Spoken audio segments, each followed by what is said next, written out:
Few are aware of the intriguing story of Colonel John Weir, a former American military officer. His distinguished career spanned the Philippine-American War and the Spanish-American War, a testament to his service. Subsequently, he transitioned into a formidable and affluent businessman, presiding over extensive mining operations across the United States and engaging in significant commercial ventures throughout Europe.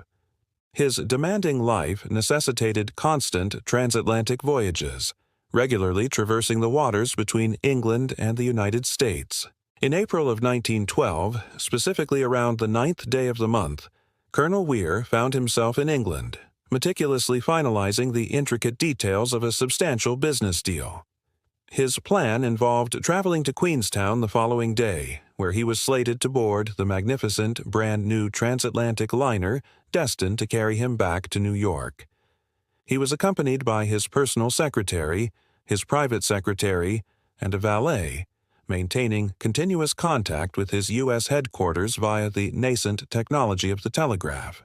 However, on the morning of April 10, 1912, Colonel Weir awoke to an uncharacteristic sense of profound dejection. During breakfast, he confided in his secretary about his inexplicable unease. A disturbing sensation persisted, despite the smooth progression of his travel arrangements and business dealings and the flawless communications with the shore. There appeared to be no discernible reason for his profound discomfort. That same afternoon, in conversation with the manager of the prestigious Waldorf Hotel in London, the colonel articulated his strong aversion to the impending journey, expressing a conviction that if he undertook it, the outcome would be dire, as if a grim premonition loomed over him. By the 11th day of April, this unsettling sensation had intensified markedly. On that very day, he issued precise instructions to his secretary regarding certain critical matters that would require attention in the event of his unforeseen absence. That evening, he reiterated his peculiar nervousness about the imminent return voyage to the United States to several acquaintances. The matter did not conclude there. On the morning of April 12th, he dispatched a series of telegrams to his associates, department heads, and managers across the United States. These messages, strikingly akin to posthumous instructions, detailed specific actions to be taken, conveyed in a tone that unmistakably suggested his own impending disappearance. Later that afternoon, he embarked upon his return journey. By the dawn of April 15th, Colonel John Weir had tragically perished. His body was never recovered or identified, for he had died in the catastrophic sinking of the Titanic. Poignantly, Colonel Weir appeared to anticipate his final voyage, while for the majestic transatlantic liner, it was merely its first. In the nascent years of the 20th century, around 1900, an intense and fiercely competitive race for dominance in transatlantic shipping between Europe and America profoundly defined the era. Transatlantic communication was not merely vital, it was the lifeline connecting continents. The colossal steamships, with their formidable steel hulls, had by then decisively eclipsed the age of sailing vessels. While a traditional sailboat might endure months at sea for a crossing, a modern transatlantic liner dramatically reduced the journey to mere days, thereby attracting an ever-increasing number of eager passengers. These magnificent vessels also garnered immense popularity as mail ships, formally designated with the seiglas RMS, signifying Royal Mail Ship. This dual designation guaranteed them robust revenues from the simultaneous transport of passengers' cargo and crucial correspondence, ensuring that the imperative was to arrive. Despite the fiercest of weather conditions, a philosophy that instilled confidence in some and trepidation in others regarding the audacious spirit of their captains. English shipping giants such as Cunard, Blue Ribbon, and White Star engaged in relentless rivalry. Cunard distinguished itself through sheer speed, boasting ships capable of achieving nearly 30 knots. White Star, conversely, strategically prioritized passenger volume, the frequency of its departures, and the unwavering reliability of its formidable fleet. Their focus was firmly set upon the vast populace of third-class passengers, comprising diligent workers, hopeful migrants, and entire families, all fervently seeking a new and promising life in America. To meet this burgeoning demand, the company conceived three truly gargantuan vessels: the Olympic, the Gigantic, which would later be famously renamed Britannic, and the iconic Titanic, meticulously engineered to facilitate weekly transatlantic departures with the deployment of just a single ship. These colossal maritime structures, boasting an immense displacement of approximately 46,000 tons, an imposing length of 269 meters, a broad beam of 28 meters, and a substantial draft of 19 meters, were undeniably prodigious for their historical epoch.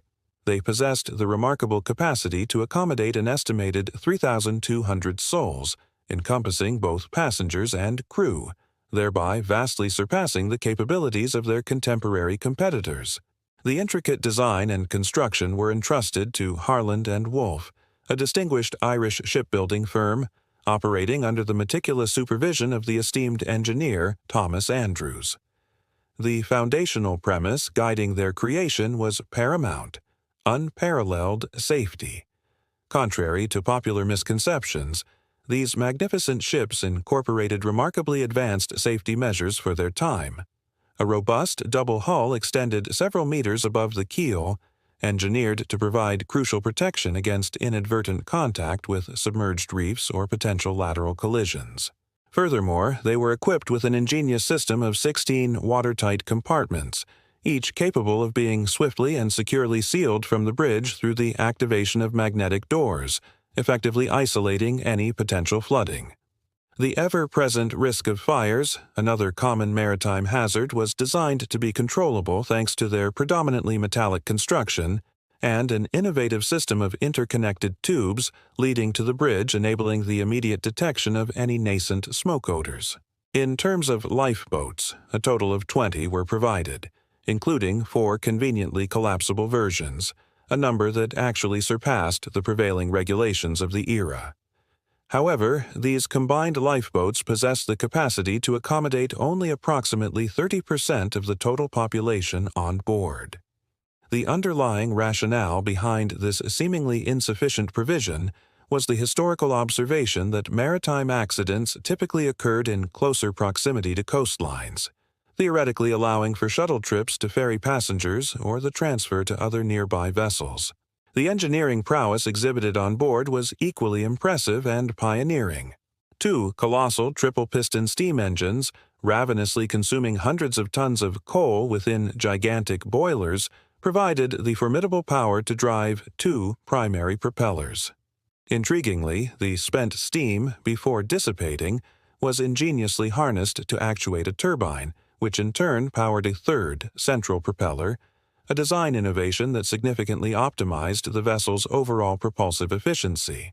The ship was also equipped with advanced electrical systems and groundbreaking Marconi wireless communication technology, representing the cutting edge of early 20th century maritime innovation. The interior design was meticulously conceived to ensure the utmost comfort for all passengers, irrespective of their class. Unlike other transatlantic liners where third-class accommodations were often rudimentary, the Titanic offered family-friendly cabins, complete with wash basins and subtle touches of luxury such as carpeting. Separate, well-appointed spaces were provided for single men, featuring comfortable bunks and privacy curtains. The third-class dining rooms were notably pleasant, offering 3 hot meals a day, and there was even a dedicated sunbathing area on the bow, effectively debunking certain cinematic myths. Second-class accommodations featured cabins for up to 6 individuals, equipped with private wash basins and showers. First class, as might be expected, represented the absolute zenith of luxury. It boasted the iconic grand central staircase, spectacularly opulent lounges, sumptuously appointed cabins with diverse decorative motifs, and lavish suites featuring private dining areas, personal service, and exclusive access to a gymnasium and swimming pool. A curious detail was the regular celebration of ecumenical religious services, led by the captain on deck, to which all passengers were welcome to attend. They were guided by the attentive crew to prevent disorientation within the ship's intricate structure of 11 decks and hundreds of corridors. A labyrinthine complexity made even more challenging for non-English-speaking migrants. The Olympic, the inaugural twin vessel to enter service, had already underscored the inherent difficulty of maneuvering these colossal ships, experiencing an unfortunate incident with the warship HMS Hawk due to the Venturi effect. Subsequently, the Titanic was successfully launched and, following a rigorous series of sea trials, its maiden voyage was definitively scheduled for April 12th. The distinguished Captain John Edward Smith, Commodore of the shipping line and a seasoned veteran with 49 years of invaluable experience at sea, who had also commanded the Olympic's inaugural journey, was assigned to the Titanic. His presence served as a powerful emblem of pride and exemplary expertise. The experienced crew, comprised of skilled mariners, many boasting naval training and the esteemed honor of the Blue Ensign, further complemented the vessel's overall standard of excellence. Intriguingly, the ship's very designer, Thomas Andrews, and the president of the shipping line, J. Bruce Ismay, also embarked upon this voyage, personally overseeing its initial passage. Prior to the Titanic's departure, a significant coal miners' strike in England precipitated a severe scarcity of fuel, compelling other vessels of the White Star Line to transfer their precious coal reserves to the Titanic. This coal, partially damp, regrettably ignited a fire within one of the ship's holds. The incident was downplayed, and the decision was made to proceed with the voyage, thereby commencing a series of increasingly strange and ominous circumstances. The majestic vessel departed from Southampton, carrying 337 first-class passengers, 285 in second class, and 721 in third class, representing merely half of its overall capacity. Speculation arose that the notably low occupancy was attributable either to the ongoing strike or to a degree of public apprehension surrounding such an ostentatious vessel, perceived by some as an audacious defiance of fate itself. The press, fueled by the enthusiastic declarations of its promoters regarding its unsinkable nature, widely popularized the notion of a ship that not even God could sink, thereby generating a potent blend of superstition and fear that ultimately led to numerous last-minute cancellations. The Titanic's departure was nothing short of spectacular, heralded by 3 resounding whistles and a dazzling display of fireworks.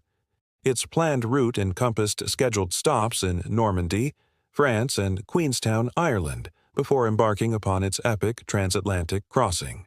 The initial night at sea was tranquil, and the fire within the coal bunker was successfully extinguished. Captain Smith dined with his esteemed guests, who reportedly noted a slight list of the ship. The vessel maintained a steady average speed of 20 knots. On April 13th, reports of ice fields began to arrive. Captain Smith, keenly aware of the potential hazards, prudently ordered a slight deviation of the ship's course towards the south. Later, another chilling report warned of growlers and black ice, newly formed and particularly treacherous icebergs. Smith again issued an order for a further southerly deviation. Historically, collisions with icebergs had not typically proven catastrophic for large steamships, and the Titanic, with its formidable double hull, was widely considered to be impervious to such dangers. Despite these warnings, the ship proceeded without any undue urgency, maintaining a reasonable speed. During the night of the 13th, a critical oversight was discovered. The binoculars intended for the lookouts were missing, having been misplaced since Cherbourg, a fact unfortunately not reported in a timely manner.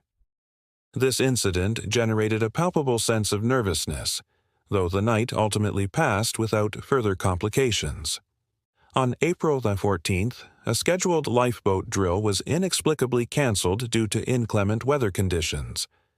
More disquieting reports of ice continued to arrive, and at approximately 7:30 p.m., the SS Californian, a nearby vessel, transmitted a message reporting an impassable ice barrier and had subsequently halted its own progress. Later, the Mesaba, a cargo ship, dispatched visual light signals to the Titanic, specifically warning of the presence of ice. This crucial message was indeed received, but its ultimate delivery to the commanding officers on the bridge remains uncertain. Aboard the Titanic, Captain Smith ascended to the bridge, where he was informed that all was calm. Nevertheless, he issued an order to extinguish the lights at the bow and on the bridge to enhance the lookout's visibility. A distinct scent of ice in the ambient air further alerted the crew. The Titanic continued its journey at 20 knots, a speed considered moderate for the vessel. In the ship's telegraph cabin, Jack Phillips, the chief communications officer, received yet another critical message from the Californian, reiterating the warning about an impenetrable ice barrier. Fatigued from hours of relentless work and hundreds of pending messages, Phillips, not being a seasoned mariner, failed to fully comprehend the profound gravity of the warning. He consequently set it aside, neglecting to deliver it to the bridge, a grave error that would tragically seal the destiny of many. At the subsequent shift change, he also neglected to mention it. On the bridge, the mounting anticipation reached its peak when, at precisely 11:40 p.m., from the vigilant lookout post at the bow, the frantic clang of the bell reverberated. The chief officer on watch hurried to the voice pipe and distinctly heard the alarmed voice, "Iceberg! Iceberg! Right ahead! Iceberg!" The officer of the watch, demonstrating remarkable presence of mind and expertise, swiftly engaged the lever to reverse the engines and grasp the helm, ordering an abrupt turn hard to port. The engines were indeed reversed. The colossal propellers shifted direction, attempting to bring the immense vessel to a halt. But, to their profound astonishment, the ship did not pivot with the anticipated agility.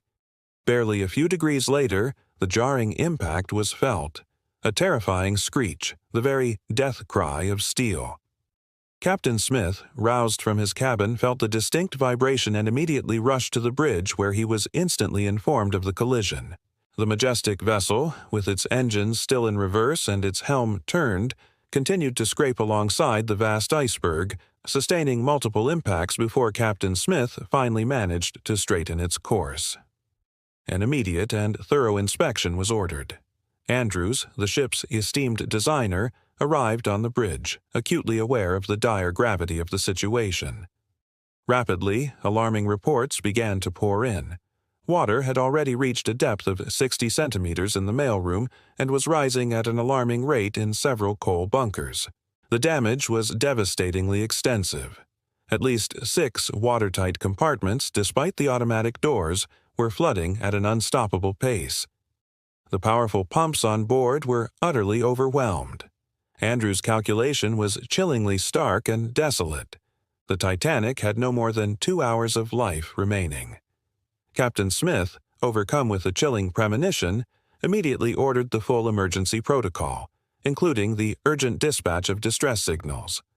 Phillips and his assistant began to transmit CQD-MGY along with the vessel's coordinates, but initially there was no response. The operator of the nearby Californian had, regrettably, turned off his equipment. 14 other ships in the vicinity also failed to grasp the profound severity of the message. The evacuation commenced under the dire directive of women and children first. The grim statistics of survival would later reflect a harsh reality. 60% of first-class passengers survived, 42% of second-class, but a starkly low 23% of third-class passengers. This disparity was not due to the deliberate locking of doors, but rather to the profound disorientation experienced by third-class passengers deep within the ship's complex structure and the lamentable absence of dedicated personnel to guide them, as many stewards were already on deck assisting with the launching of the lifeboats.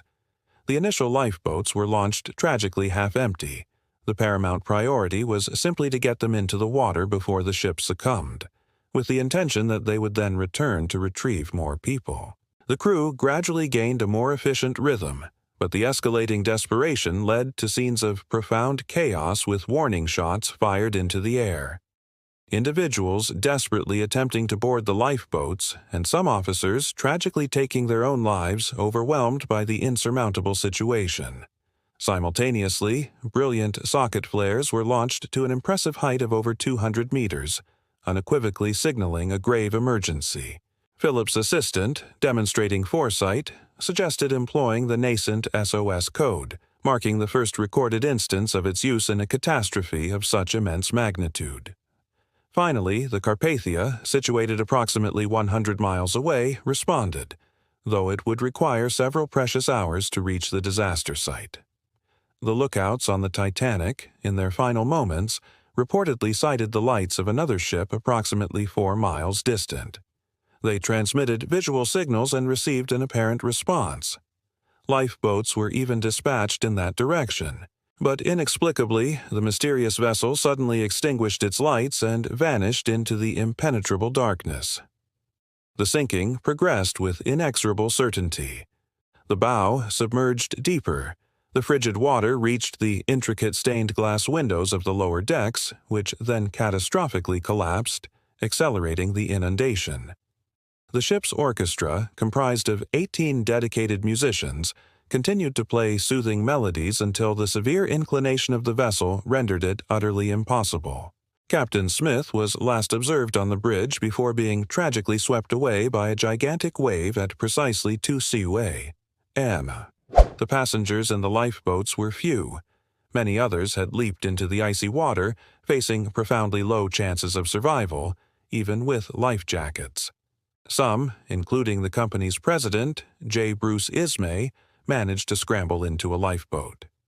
Shortly after 2 a.m., the Titanic's stern rose dramatically into the night sky, its lights abruptly flickered and died, and a massive, horrifying roar indicated that the ship had fractured into 2 distinct sections, rapidly plunging into the dark abyssal Atlantic to a staggering depth of 4,000 meters.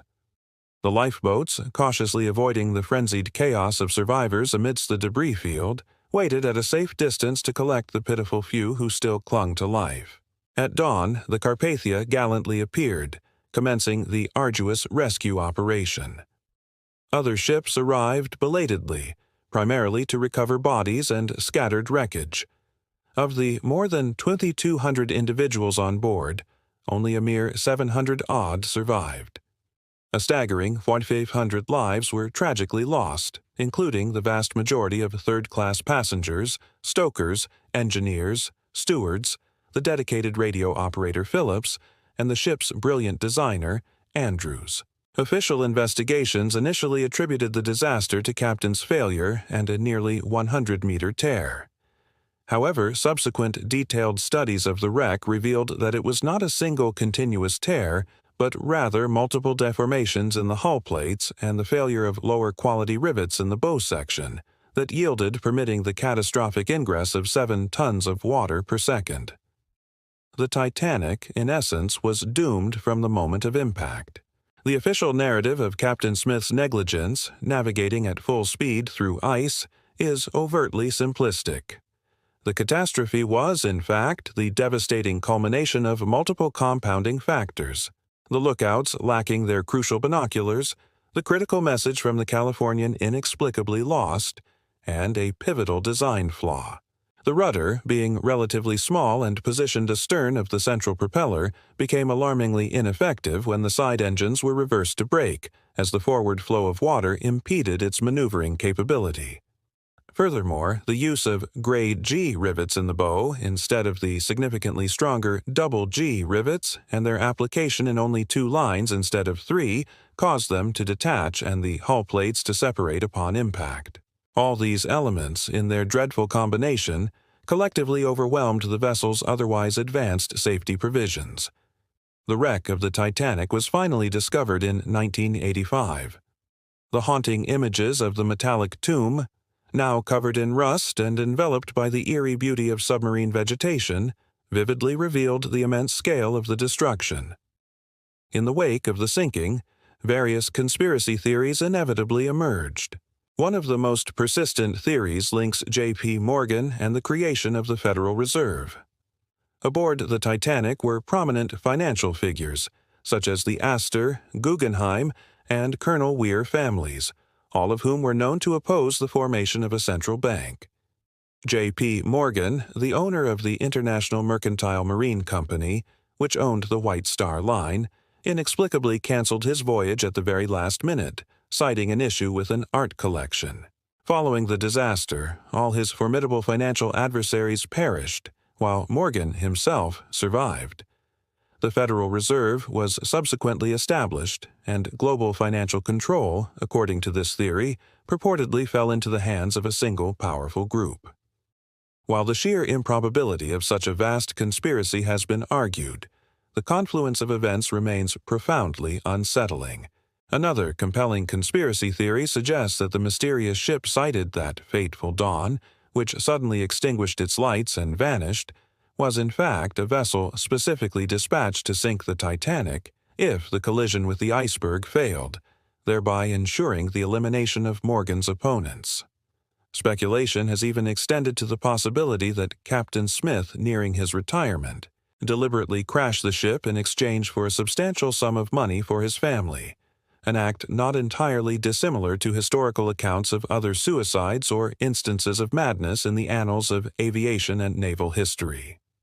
A poignant detail supporting this idea is that Smith, known for always traveling with his beloved white greyhound, did not bring the dog on the Titanic, bidding it a solemn farewell at the port. These, however, remain unconfirmed theories. The sensational tales of a bad luck mummy and the notion of a torpedoing have been thoroughly and conclusively debunked.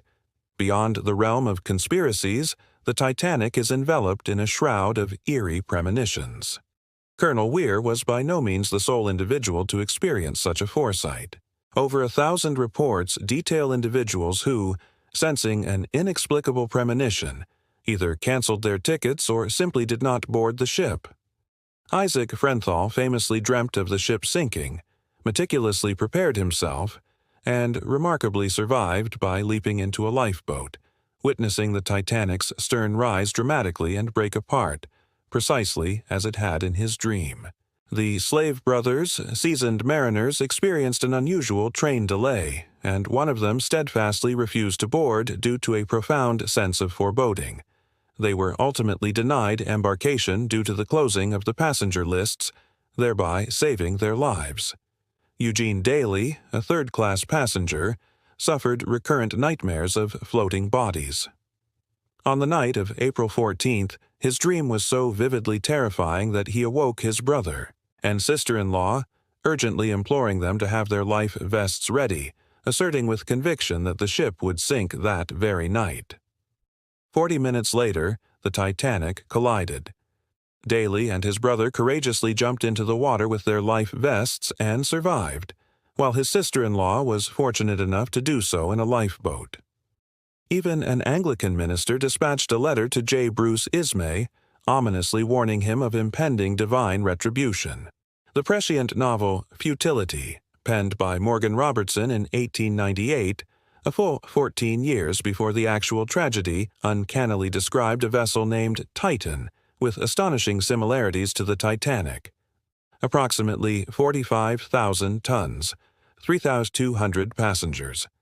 3 propellers colliding with an iceberg in the North Atlantic off the starboard bow, sinking in 2.5 hours and possessing exactly 20 lifeboats.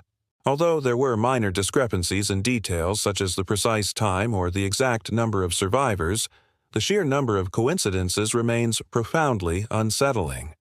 The catastrophic sinking of the Titanic, while neither the single worst maritime disaster in history nor necessarily the largest or most glamorous vessel of its time, remains indelibly etched into the collective memory as a potent symbol of human hubris challenging the formidable forces of nature. It endures as an enduring narrative of destiny, unsettling premonitions, and persistent theories that continue to captivate and intrigue to this very day.